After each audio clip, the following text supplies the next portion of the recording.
पिया काहे करेला तू नहीं नहीं पिया। कितना मानती हो यार। हतना मन फूट जाइब मोटाई हो दादा। मुँह छोटा कैसे घोटाई हो दादा। अरे आई हो दादा, अरे आई हो दादा। तमे हरी मिलल बिया हमारा के गाई हो दादा। दोनों बेरा तू बना के पी हो जाए हो दादा।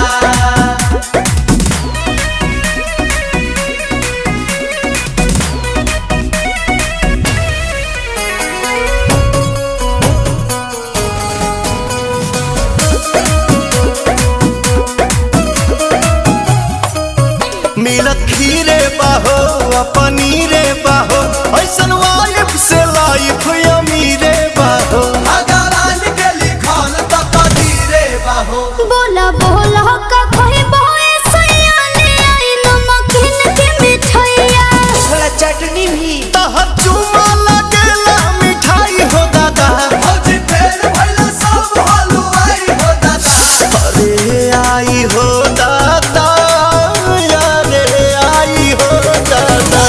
तमे हरी मिलल बिया हमारा के गाई हो दादा। दोनों बेरा तू बना के पी हो जाए हो दादा।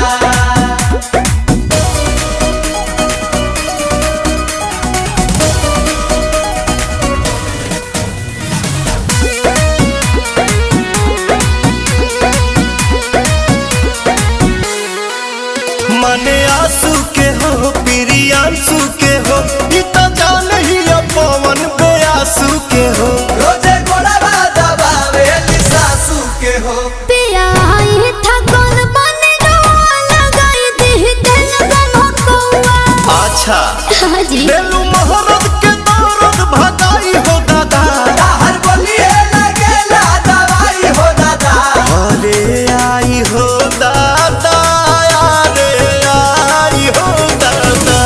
तम हरे मिलल बिया हमारा के गाई हो दादा। दोनों बेरा तू बना के पी हो जाए हो दादा।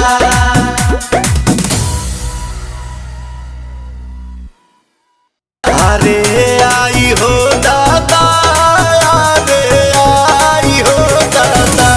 तमे हरी मिलल बिया हमारा के गाई हो दादा।